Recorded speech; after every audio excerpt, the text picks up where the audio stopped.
The music stopped. The laughter died. In the middle of Chicago's most dangerous underground club, a young waitress lay screaming on the floor, her body twisted in agony. "I can't close my legs. It hurts. Please, God, it hurts," she sobbed, clutching her shattered hip. The man who pushed her, the son of a rival mobster, just laughed. But the laughter ended the moment the VIP curtains parted. Lorenzo Bianchi, the capo of the city, stepped out. He didn't yell. He didn't draw a gun.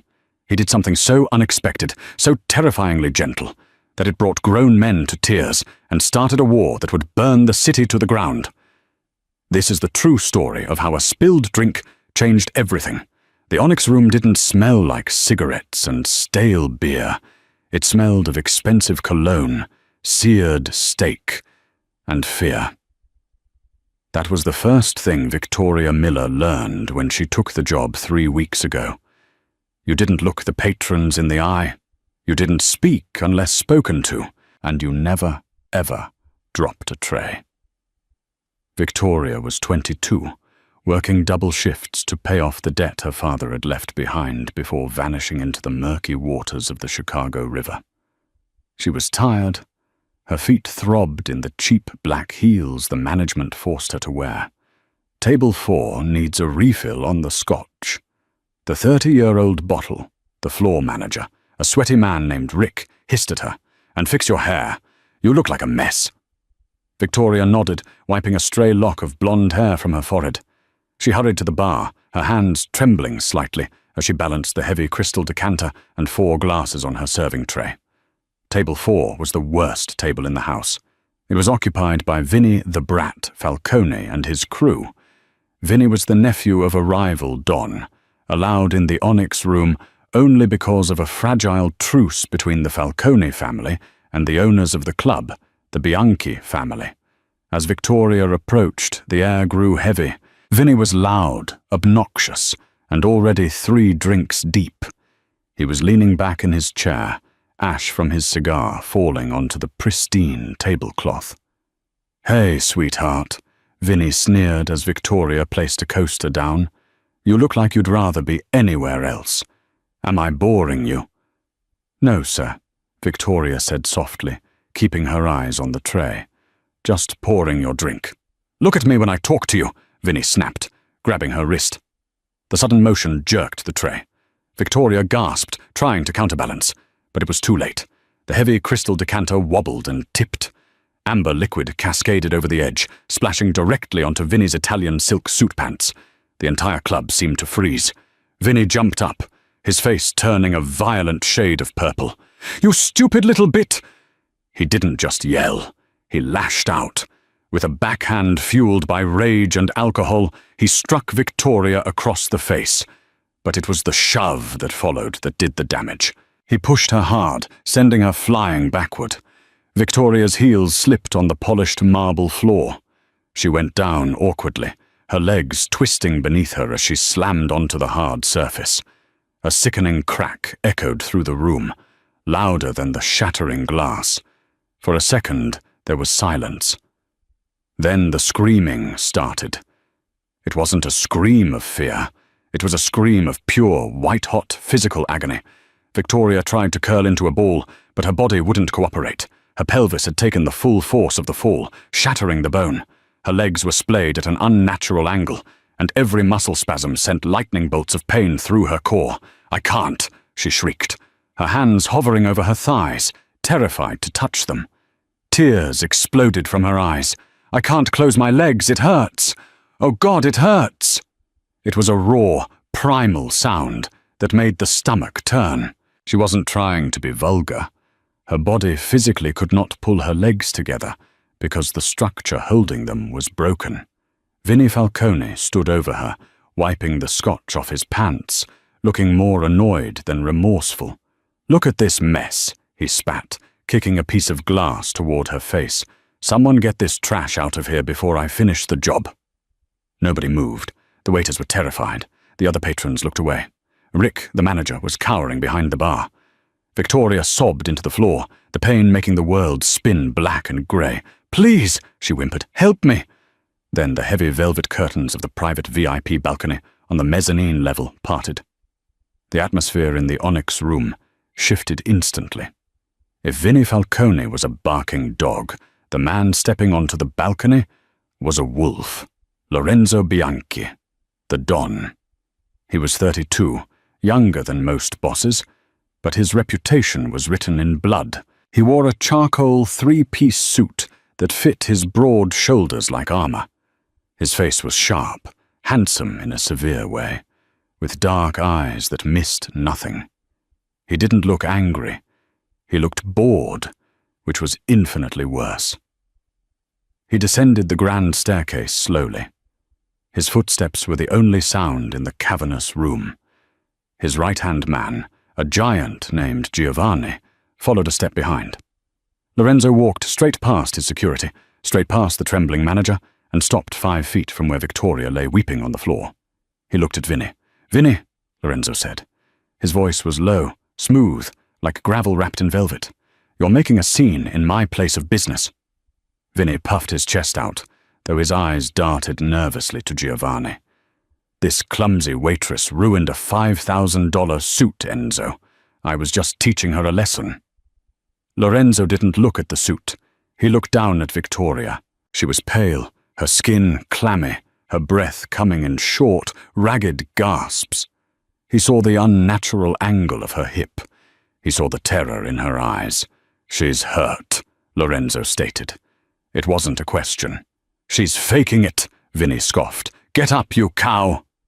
Vinnie moved to kick her again. Before the boot could connect, Lorenzo moved. It was a blur of motion. One moment he was standing still. The next, he had seized Vinnie by the throat and slammed him onto the nearest table. Glassware shattered. "Touch her again," Lorenzo whispered, leaning close to Vinnie's ear, "and I will peel the skin from your bones while you watch." He tossed Vinnie aside like a rag doll. "Giovanni, escort Mr. Falcone out. If he resists, break his legs. Both of them." As Giovanni dragged a protesting Vinnie out the back exit, Lorenzo knelt on the floor. He didn't care about the spilled scotch soaking into the knees of his expensive trousers. He hovered his hands over Victoria, afraid to move her. "Miss?" Victoria couldn't focus. The pain was a blinding white noise. I can't move them," she sobbed, humiliatingly exposed, unable to bring her legs together for modesty or comfort. "My hip, it's on fire." Lorenzo's expression softened, a crack in the stone facade. He took off his suit jacket. With gentle, precise movements, he laid it over her lower body, covering her legs and preserving her dignity. "I know," he said softly. "I know it hurts. Don't try to move." He looked up at the frozen room. "Clear the room! Now!" he roared. The patrons scrambled for the exits, leaving cash on the tables, terrified to witness what might happen next. "Rick!" Lorenzo barked. The manager ran over. "Yes, Mr. Bianchi?" "Call Dr. Sterling. Tell him to meet us at the penthouse immediately. Prepare the car." "Sir, the ambulance." "No ambulance." Lorenzo cut him off. "If she goes to a hospital, the police get involved. Falcone finds out where she is. He'll finish what he started to spite me." "She comes with me." Lorenzo looked back at Victoria. "I'm going to pick you up. It's going to hurt. But I need you to be brave for me. Can you do that?" Victoria looked into the dark, abyss-like eyes of the man everyone feared.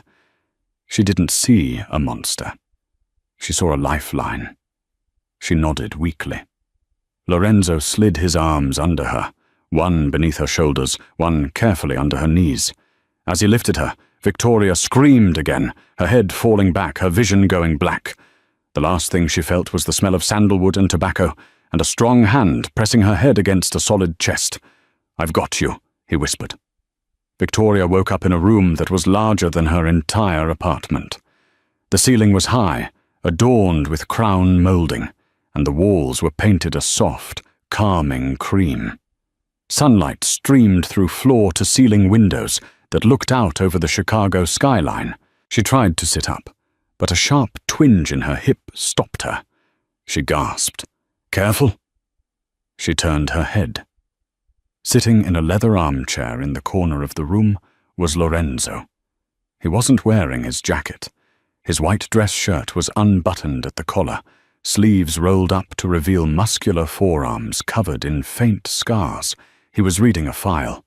Where am I?" Victoria rasped. Her throat felt like sandpaper. Lorenzo stood and poured a glass of water from a crystal pitcher. He walked over to the bed, which Victoria realized was a hospital-grade bed set up within a luxury bedroom. "You're in my home," Lorenzo said, holding the glass to her lips. She drank greedily. "My private doctor, Dr. Sterling, performed surgery on you last night. Your pelvis was fractured in 3 places. You have a long recovery ahead of you, Victoria Miller." Victoria froze. "You know my name." Lorenzo placed the glass down. He picked up the file he had been reading. "I make it my business to know everyone who works for me, especially when they become complications." "I'm sorry," Victoria said quickly, panic rising. "I'll pay for the surgery. I just need time. My dad left me some debts, but I can work." "You can't walk, let alone wait tables," Lorenzo said bluntly. "And you aren't paying for anything. This happened in my club. It's my responsibility." He tossed the file onto the bed near her hand. It fell open. Victoria saw a photo of her father, James Miller. "Why do you have this?" she whispered. Lorenzo walked to the window, his back to her. "Your father didn't just leave debts, Victoria. He was an accountant for the Irish mob. He stole $200,000 and ran. That's why he disappeared. The people looking for him, they aren't the police." Victoria's blood ran cold. She had always thought her dad was just a gambler. Is that who you are? Are you going to hurt me to get the money?" Lorenzo turned around. The look in his eyes was unreadable. "If I wanted to hurt you, I would have left you on the floor of the Onyx room." "No, the Falcones, Vinny's family. They are the ones your father stole from. Vinny didn't know who you were last night. He just saw a clumsy waitress. But now—" Lorenzo walked back to the bedside, leaning down, his hands bracing on the mattress on either side of her. "Now, word is out that I took you in, that I broke Vinny Falcone's nose for you. They are going to dig. They are going to find out who you are, and they will come for you to send a message to your father, wherever he is." Victoria trembled. "So what do I do?" "You stay here," Lorenzo said. "You can't close your legs because of the cast and the brace. You can't run. You are helpless out there. But in here, you are under my protection." "Why?" Victoria asked, tears welling up again. "Why would you do this for a waitress?" Lorenzo paused. For a fleeting second, he looked almost vulnerable. He reached out, his thumb grazing her cheek, wiping away a tear. The touch sent a shockwave through her that had nothing to do with fear. "Because," Lorenzo said quietly, 10 years ago, a man helped me when I was bleeding in an alleyway. He didn't ask questions. He just saved me. That man was James Miller, your father." Victoria's eyes widened. "He saved my life," Lorenzo said, straightening up and buttoning his cuffs, the mask of the Don sliding back into place. "Now I'm saving yours. But make no mistake, Victoria. You are a prisoner here, a prisoner in a golden cage. Until you can walk, and until the Falcones are dealt with, you belong to me." He turned to the door. "Rest. Dinner will be brought up at 7. The door clicked shut, leaving Victoria alone in the silence of the luxury penthouse. She looked down at her broken body, then at the photo of her father.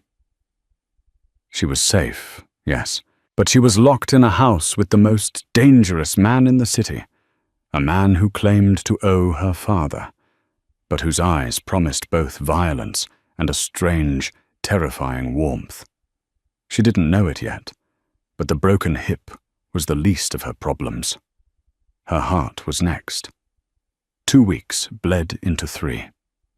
The penthouse, effectively a fortress of glass and steel suspended above the clouds, became Victoria's entire world. Her recovery was grueling. The metal pins in her pelvis meant that even the slightest shift in weight sent shockwaves of agony through her body. She was bedridden, humiliated by her own helplessness. She expected Lorenzo to be a distant warden, checking in only to ensure his asset was still breathing. She expected him to leave the ugly, messy work of recovery to the team of private nurses he had hired. She was wrong. It was 3 a.m. on a Tuesday when the pain woke her. It wasn't the sharp crack of the bone this time. It was a deep, cramping ache in her muscles from lying in the same position for too long. The night nurse, a stern woman named Mrs. Higgins, was asleep in the chair outside the room. Victoria tried to reach for the water on the bedside table, but her fingers grazed the glass, knocking it over. Crash. The sound was deafening in the silence. Victoria froze, tears of frustration stinging her eyes. She couldn't even get a drink of water. She was useless. Before she could call out for the nurse, the door pushed open. It wasn't Mrs. Higgins. It was Lorenzo. He was still dressed in his slacks and a dress shirt, though the tie was gone and the top buttons were undone. He held a gun at his side, his eyes scanning the room instantly for a threat. When he saw the shattered glass and Victoria's tear-streaked face, he lowered the weapon and tucked it into the waistband of his pants at the small of his back. "I'm sorry," Victoria whispered, her voice trembling. "I was thirsty. I didn't mean to wake you." Lorenzo didn't speak. He walked into the room, stepping over the broken glass with bare feet, heedless of the danger to himself.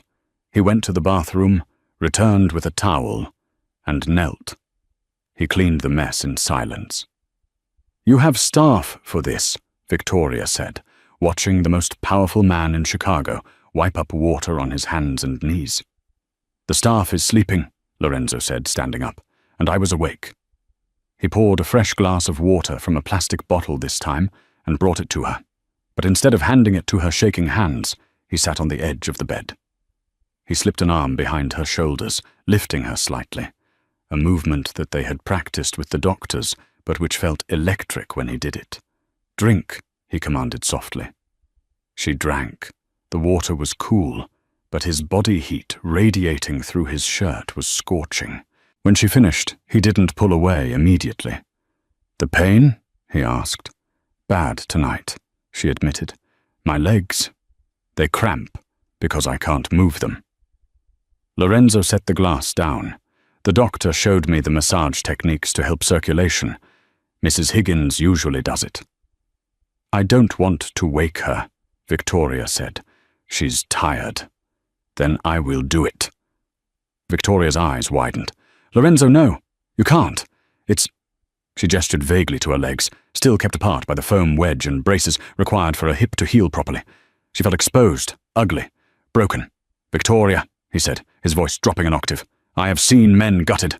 I have seen things that would make you lose your mind. Do you think a bruised hip scares me?" He didn't wait for permission. He moved the blanket aside. Victoria squeezed her eyes shut, expecting rough, impatient hands. Instead, his touch was a ghost. He started at her ankles, his large, calloused hands kneading the tight muscles of her calves with a rhythmic, hypnotic pressure. He worked his way up to her knees, avoiding the surgical sites, but pressing firmly enough to drive the cramps away.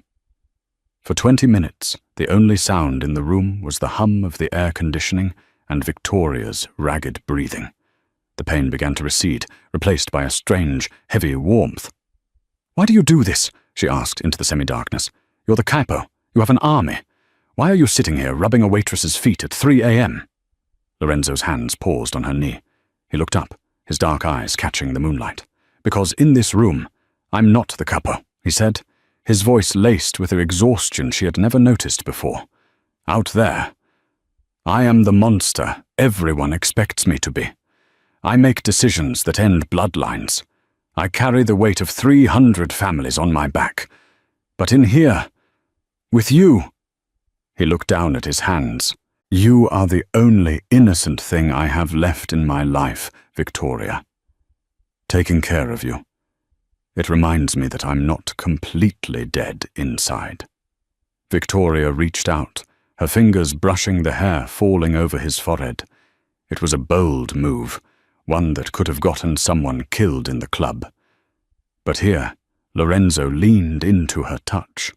"My father," Victoria whispered. "Did you love him?" Lorenzo stiffened. He was the first man to look at me and see a scared kid, not a weapon. When he disappeared, I tore the city apart looking for him. I failed him. He looked her dead in the eye. "I won't fail you." That night, Lorenzo didn't leave. He sat in the armchair next to her bed, gun on the table, and watched over her until the sun came up. Over the next week, the dynamic shifted. They played cards. He read to her, Italian poetry that he translated on the fly, his voice acting as a sedative for her pain. She learned that he hated coffee, but drank it for the image, that he played the piano, and that he had a scar on his shoulder from a bullet meant for his younger brother. She was falling. It was classic Stockholm syndrome, she told herself, but it felt deeper.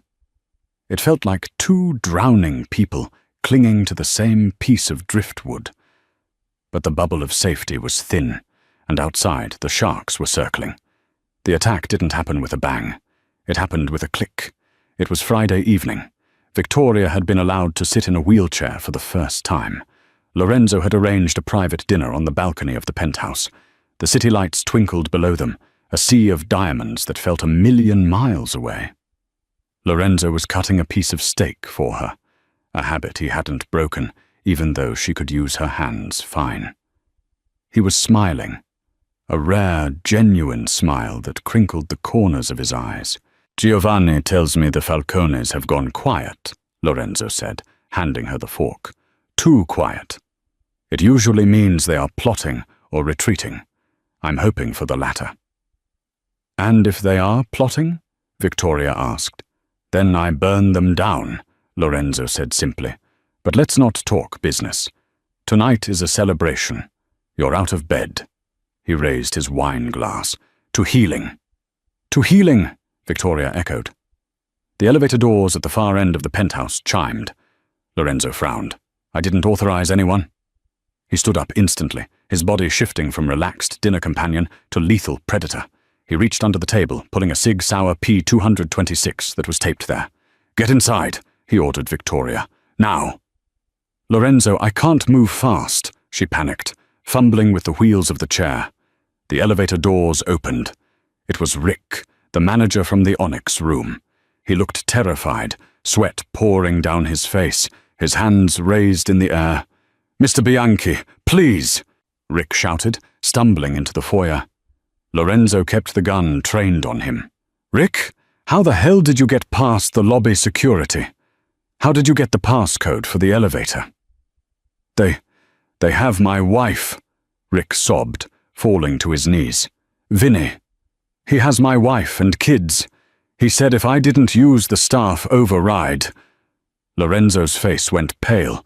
He understood instantly. Rick wasn't the threat. Rick was the distraction. "Get down!" Lorenzo roared, launching himself toward Victoria. The service entrance behind the kitchen, the one supposedly welded shut, exploded inward. 3 men in tactical gear stormed in. They weren't street thugs. They were professionals, hired mercenaries. The Falcones had escalated this beyond a gang war. Lorenzo tackled Victoria's wheelchair, tipping it over. She screamed as she hit the deck, the metal jarring her healing hip, blinding pain flashing through her vision. Lorenzo covered her body with his own as bullets shredded the balcony glass where they had just been sitting. Thwip, thwip, thwip. Suppressed fire. "Stay down," Lorenzo yelled. He returned fire, 2 controlled shots. The first mercenary dropped, a hole in his forehead. "Rick, the panic button under the bar. Hit it," Lorenzo shouted.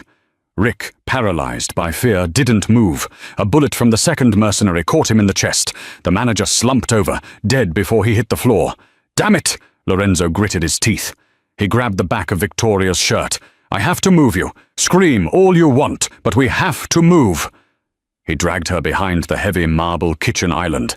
Victoria was sobbing, the pain in her hip so intense she felt like she was going to vomit. "Lorenzo, they're going to kill us!" "Not tonight," he growled. He checked his magazine. "I have 6 rounds. There are at least 4 more coming up the stairs now that the perimeter is breached." He looked at her. His suit was torn, dust in his hair, blood on his cheek from a glass shard. "Victoria, listen to me closely," he said. his voice intensely calm amidst the chaos. "There is a dumbwaiter in the pantry. It goes down to the garage level. It's small, but you fit." "I'm not leaving you," Victoria cried, grabbing his arm. "You have to. They are here for you, Victoria. Not me." "Why?" "Because," Lorenzo fired 2 shots over the counter, forcing the mercenaries to take cover. "Because your father didn't just steal money. He stole the Falcone family's ledger, the book that lists every judge, every cop, every politician they own. Vinny thinks you know where it is." "I don't," she screamed. "I don't know anything." "I know." Lorenzo looked at her with heartbreaking intensity. "But they won't believe you. They will torture you until you die. Now go." He physically shoved her toward the pantry. Victoria dragged her body across the floor, every inch a battle. She reached the dumbwaiter, opening the small latch. "Lorenzo!" she screamed as she saw a mercenary flank the island. Lorenzo spun. He was too slow. The mercenary fired a shotgun. It wasn't a direct hit, but the spread caught Lorenzo in the left shoulder and chest. The impact threw him backward, slamming him against the refrigerator. He slid down, blood instantly blooming across his white shirt. "No!" Victoria shrieked. Lorenzo struggled to lift his gun with his good arm. His eyes were hazy. "Go!" he wheezed. "Victoria! Close the door!" The mercenary racked the shotgun, walking toward Lorenzo to finish him. Victoria looked at the dumbwaiter. It was her escape, her chance to live. She looked at Lorenzo, the man who had washed her feet, who had read her poetry, who was currently bleeding out on his kitchen floor to save her. Something in Victoria snapped. The fear vanished, replaced by a cold, hard resolve that she must have inherited from her father. She didn't climb into the dumbwaiter. Instead, she grabbed the heavy cast-iron skillet hanging from the rack near the pantry floor. Adrenaline flooded her system, masking the pain in her broken hip just enough. As the mercenary stood over Lorenzo, laughing, Victoria let out a guttural roar. She used her good leg to push herself up, balancing precariously against the pantry doorframe, and swung the skillet with every ounce of strength she possessed. Clang! The iron struck the back of the mercenary's head with a sickening crunch. He dropped like a stone, the shotgun clattering across the floor. Victoria collapsed instantly, her leg giving out. She crawled over the unconscious hitman to Lorenzo. He was conscious, but barely. His breath was bubbling. A lung was punctured. "You stupid girl," he whispered, blood coating his teeth. But his hand found hers, squeezing tight. "I'm not leaving you," she sobbed, pressing her hands onto his chest wound to staunch the flow. "I'm not leaving you." Suddenly the front doors blew open. Victoria flinched, expecting more mercenaries. She grabbed the fallen shotgun, pointing it at the door with trembling hands. "Don't shoot!" a voice roared. It was Giovanni. Behind him were a dozen of Lorenzo's soldiers. They had seen the silent alarm, the one Lorenzo triggered from his phone before he even flipped the table. Giovanni ran over, his face turning ashen when he saw the scene. The dead manager, the dead mercenaries, the waitress holding a shotgun, covered in blood, cradling the dying Don. "Get the medic!" Giovanni screamed. "Now!" He looked at Victoria. "Miss, you need to let go. We have him." "No," Victoria said, her voice hollow. "He said he wouldn't fail me. Tell him he didn't." Then the adrenaline crashed. The pain returned, a tidal wave that swallowed her whole. Victoria's eyes rolled back, and she slumped forward onto Lorenzo's chest, the two of them lying together in a pool of mixed blood on the cold marble floor. The beeping of the heart monitor was the only music left in Victoria's life. It had been 4 days since the attack. Victoria was in a private wing of St. Jude's Hospital, a floor entirely bought and paid for by the Bianchi family. Her hip had been reoperated on, more pins added to the shattered bone. The pain was a dull roar now, suppressed by morphine, but the pain in her chest, the fear, was agonizingly sharp. Lorenzo was in the room next door. He was in a medically induced coma. The shotgun blast had missed his heart by an inch, but the blood loss had been catastrophic. Giovanni stood by the window, looking like a statue carved from grief and rage. He hadn't slept. "Tell me the truth, Giovanni," Victoria said from her bed. Her voice was weak, but there was a new steel in it. The girl who cried over a spilled drink was gone. "Is he going to die?" Giovanni turned. "The doctors say the next 24 hours are critical. But the problem isn't just his health, Miss Victoria. It's the wolves." "Vinny," she spat the name. "Vinny Falcone knows he failed to kill Lorenzo," Giovanni explained grimly. "He knows a wounded lion is vulnerable. He's rallying the other families. He's telling them Lorenzo is dead, that the Bianchi territory is up for grabs. By tomorrow night, there will be a war in the streets. We are outnumbered." Victoria looked at the wall separating her from Lorenzo. She thought of the way he had washed her feet, the way he had taken a bullet for her without hesitation. "He needs the ledger," Victoria whispered. Giovanni sighed. "The ledger your father stole. Yes, if we had that, we could blackmail the Falcones into backing down. We could send Vinny to prison for life. But your father is a ghost, and the book is gone." "No," Victoria said, sitting up. The room spun, but she gripped the rails. "Bring me the file, the one Lorenzo had on my father." "Miss, you need to rest. Bring me the file, Giovanni," she snapped. It was the voice of a Don's wife, commanding and absolute. Giovanni blinked, surprised, and obeyed. He handed her the blood-spattered folder recovered from the penthouse. Victoria opened it to the photo of her father. She stared at it. James Miller, smiling, holding a fishing rod. Lorenzo had said he was the first man to look at me and see a scared kid. "My dad hated fishing," Victoria murmured. "He was allergic to the sun. He never went outside if he could help it." She looked closer at the photo. The fishing rod. It wasn't a rod, it was a pointer. He was pointing at something in the background, a specific building, the old First National Bank on State Street, and the date on the bottom of the photo, May 12th, 98. "Giovanni," Victoria looked up, her eyes burning. "My birthday is May 12th, 1998. "I don't understand. It's a safe deposit box," she said, her heart hammering against her ribs. "He didn't run with the money. He hid it for me. He knew one day I'd need leverage. The ledger is in the bank." Giovanni shook his head. "State Street is Falcone territory. Vinny has lookouts everywhere. If we go there, they will spot us. It's a suicide mission." Victoria looked at her shattered legs, wrapped in casts. She looked at the door to Lorenzo's room. "Vinny is looking for a mob boss," Victoria said coldly. "He isn't looking for a crippled waitress in a wheelchair. Get the car, Giovanni. We're going to the bank." The drive was a blur of rain and neon lights.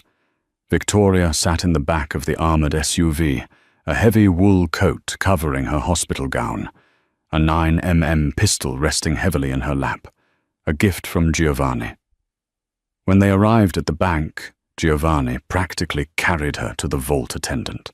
The key from her father's personal effects, which had been in the police evidence locker for years before Lorenzo reclaimed it, fit perfectly into box 512. Inside there was no money, just a thick, black, leather-bound book and a letter addressed to Victoria. She didn't read the letter. There was no time. She grabbed the book. "We have it," Giovanni breathed, checking his phone. "But we have a problem. Vinny just hit the hospital. He knows Lorenzo is alive." Victoria's blood turned to ice. "Lorenzo is helpless. My men are holding the line, but Vinny brought a tank. Metaphorically speaking, he's coming to finish the job. Take me back," Victoria ordered. "Now. Miss, I should take you to a safe house. Take me back." The hospital corridor was a war zone. Smoke filled the air. Bodies of Bianchi guards and Falcone hitmen littered the floor. Victoria, in her wheelchair, was pushed by Giovanni through the service elevator. They reached the private wing. The door to Lorenzo's room was kicked open. Inside, Vinny Falcone stood over Lorenzo's comatose body, a pillow in his hands. He was going to suffocate him.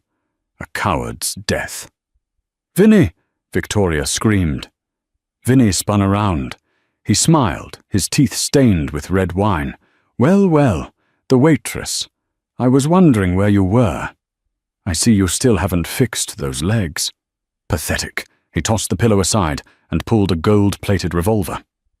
"I'm going to make you watch me put a bullet in his brain, sweetheart. Then we're going to have some fun." "Shoot him," Victoria said, her voice shaking but loud. "Shoot him, and you go to jail for the rest of your life, along with your father, your brothers, and every corrupt judge on your payroll." Vinny paused. "What are you talking about?" Victoria reached into a coat and pulled out the black book. She held it up. "The ledger," she announced. "Dates, names, bribes, murders. It's all here, Vinny. My father didn't just steal your money. He stole your insurance." Vinny's face went white. That's a lie. Is it?" Victoria opened the book to a random page. August 4th, Judge Harper. $50,000 to dismiss the grand jury indictment against your uncle.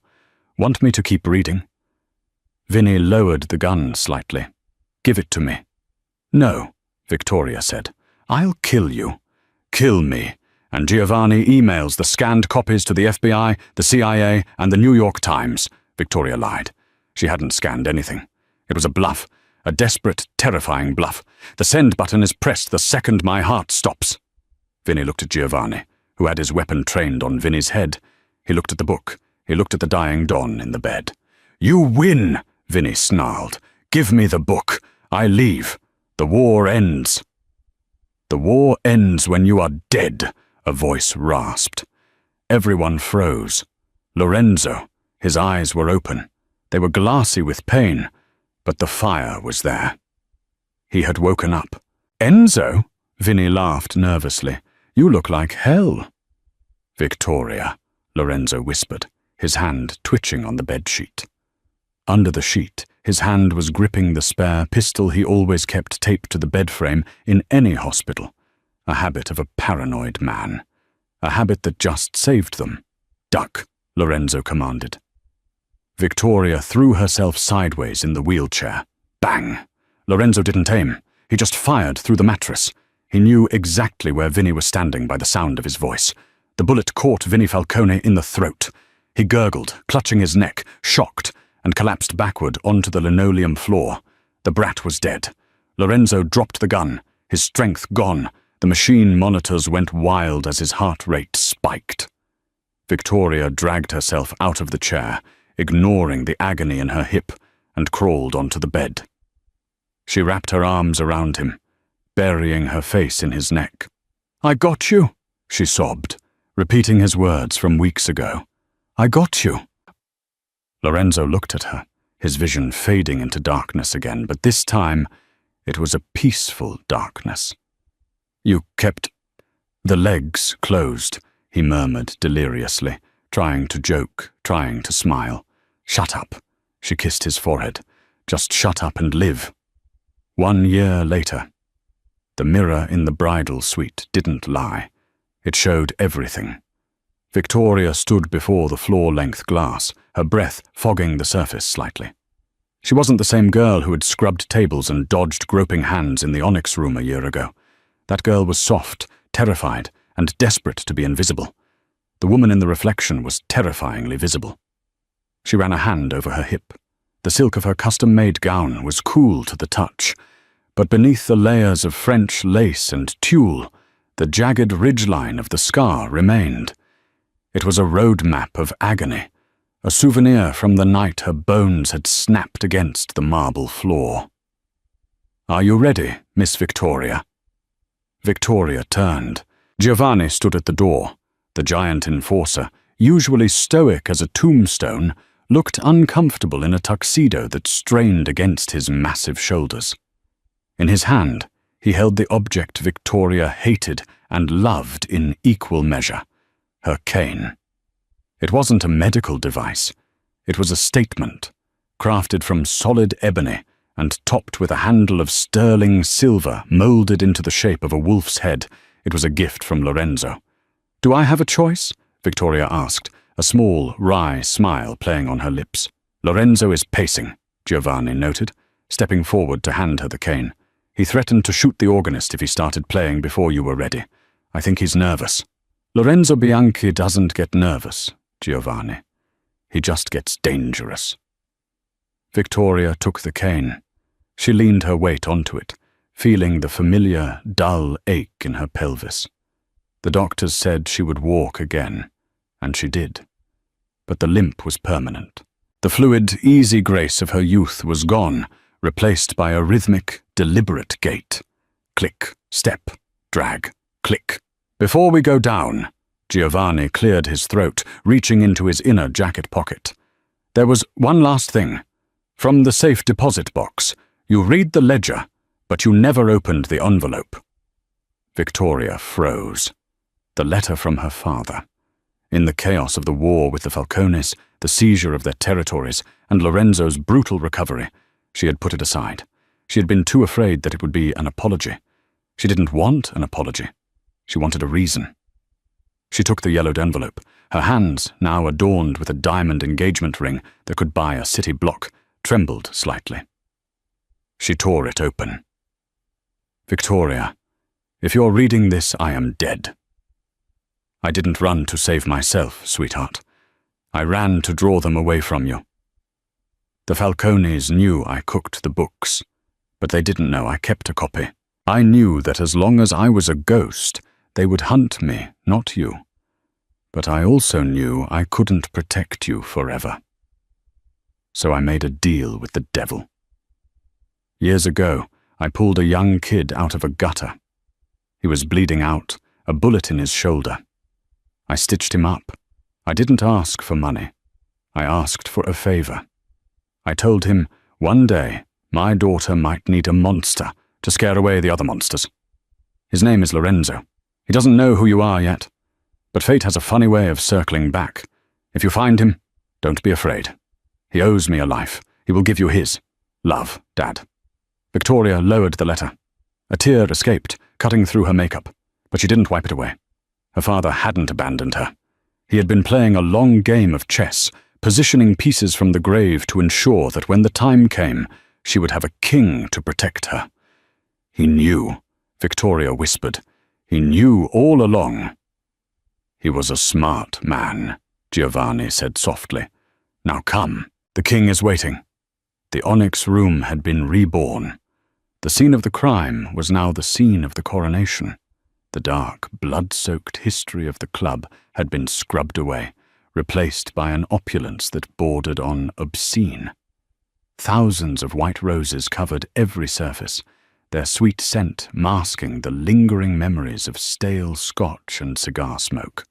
The guests were a who's who of the criminal underworld.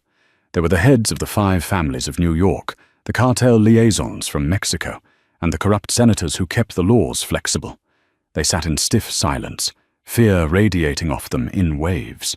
They weren't here just to celebrate a wedding. They were here to witness a merger. The Bianchi family had absorbed the Falcone territory. They were now the undisputed rulers of Chicago, and at the altar stood the architect of it all. Lorenzo Bianchi looked devastating. His tuxedo was black, sharp, and tailored to hide the Kevlar vest he now wore as a second skin. He stood with his hands clasped behind his back, his dark eyes scanning the room with predatory intensity. He didn't look like a groom. He looked like a general waiting for his queen. He, too, bore the marks of their war. His left arm hung slightly stiffer than his right.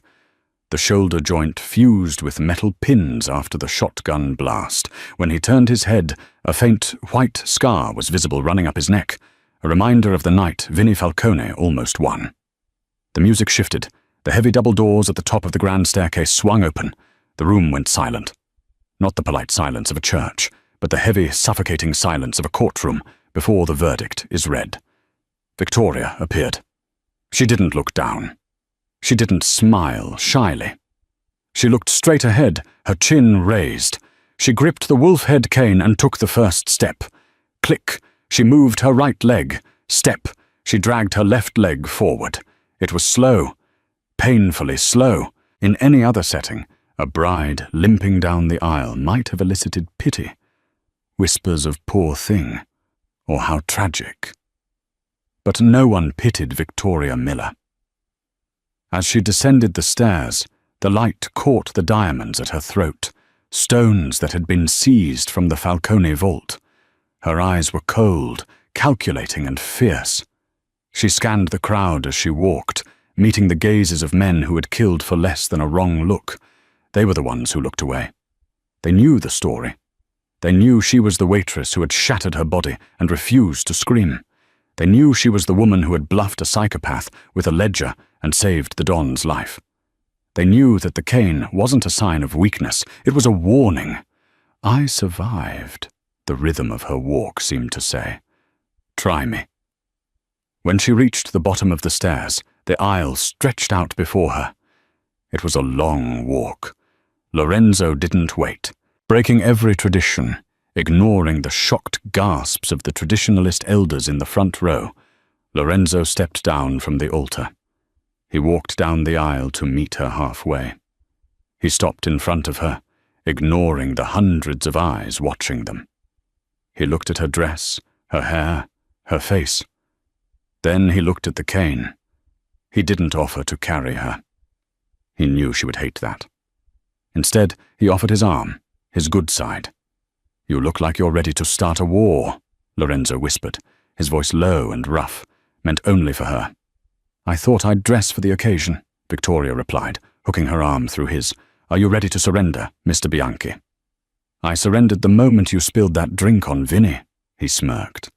"I just didn't know it yet." He leaned in closer. "Does it hurt?" "Like hell," she admitted. "Good," Lorenzo said, his eyes darkening with a fierce, possessive love. "Pain reminds us we're still here. Let them see it. Let them see that they can break our bones, but they can't make us crawl." Together they walked the rest of the way, the Don and the waitress, the wolf and the dove who had learned to grow claws.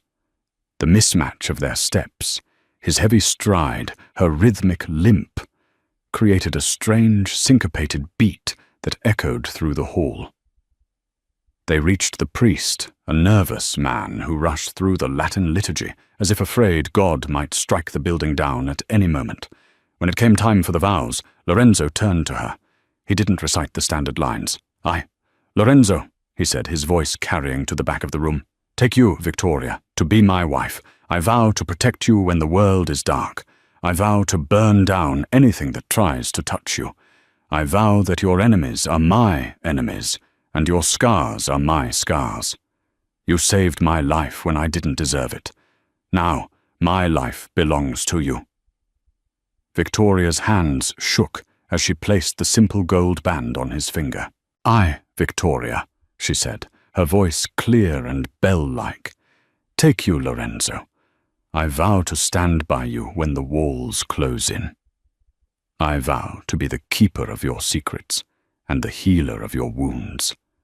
You gave me a golden cage to save me, and then you gave me the key. I choose to stay." "You may kiss the bride," the priest squeaked. Lorenzo didn't hesitate.